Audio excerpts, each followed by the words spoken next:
Betway sponsors Froch versus Groves 2 on Sky Sports. What are we talking about? Obviously Froch Groves. Let's go. This is James Holder for iFL TV. I'm at Wembley Stadium today for the official press conference of Carl Froch v George Groves 2. With me I've got Ronald MacIntosh. How are we doing, big Ronald? Yeah, I'm good, man. I'm good, James. Good. That's what I like to hear. How good is this fight and the atmosphere today? Incredible. I mean, that's why they sold 60,000 tickets in 20 minutes. That's why they're going to have 80,000 people turning up on Saturday night, because it's very difficult to call the outcome. The first fight was close, it was competitive. A lot of people complained about the stoppage. Carl Froch coming back into the fight. George Groves really strong early. Incredible. Do you think we should, in a little bit of a way, thank Howard Foster for this? Ooh. Is that a bit borderline? What do you think, Ronald? I'm not sure you thank Howard Foster. I just think you thank the two fighters for putting on the event that they did. It was spectacular, man. For them to produce the fight that they did. Groves so strong early. That first round knockdown, that right hand, Froch did well to get up from it. Showed his warrior instincts, kept on fighting, dug his way out of trouble.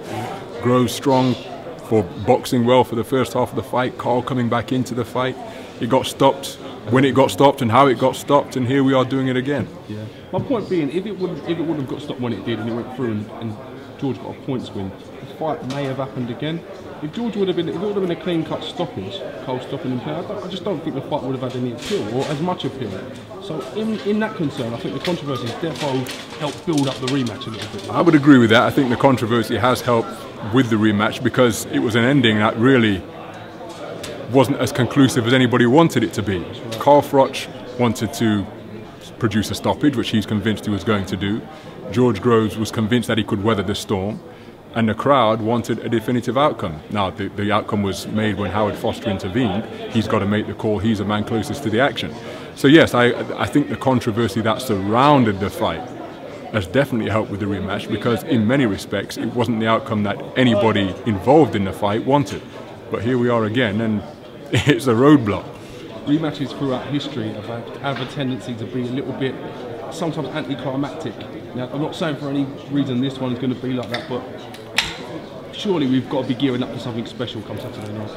Again, I think the ticket sales would reinforce that point of view, that it is going to be special. I don't think anybody's thinking about anticlimax this time. And sure, there are some where, because of the amount of respect that exists after the first encounter, when each man knows what the other has to give, a rematch can be anticlimactic. But then equally, there are rematches which surpassed the first encounter. Look at the thriller in Manila. Both Ali and Fraser probably passed their best, but crossing at the same time on their career paths, and they produced what's still widely regarded as the best heavyweight title fight there's ever been. So I'm expecting a fight to be just as compelling, just as competitive, just as entertaining as the first one we had.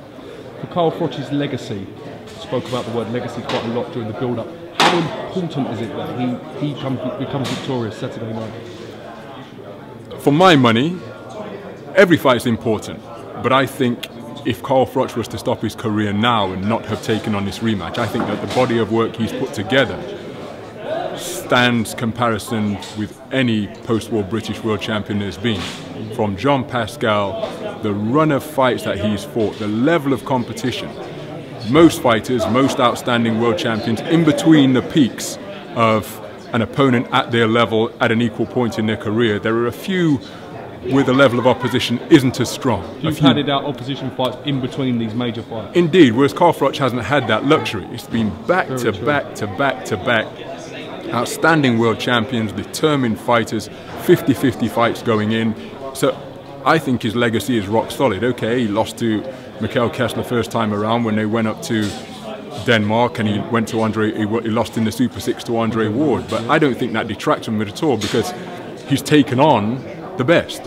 So I think his body of work is fantastic. I think he's a first ballot Hall of Famer. Regardless of the outcome, regardless of whether he's taken this fight, I think the man's legacy is rock solid as, for me, a first ballot Hall of Famer when he chooses to hang it up. No, I'm going to ask you, don't you? Tell me. Give me a fight prediction. I can't do that, man. I can't do that. I think. I understand that. But no, my prediction is it's going to be a fantastic fight on Saturday. I appreciate that.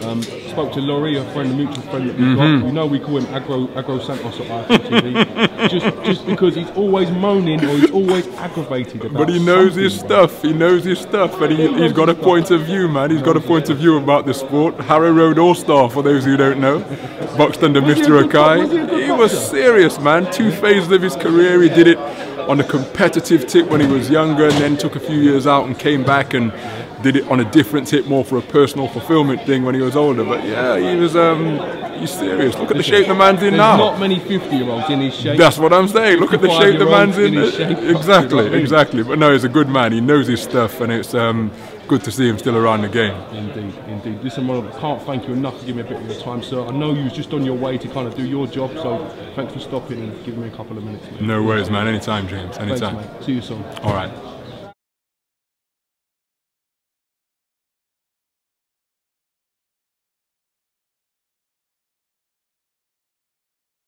Betway sponsors Froch versus Groves 2 on Sky Sports.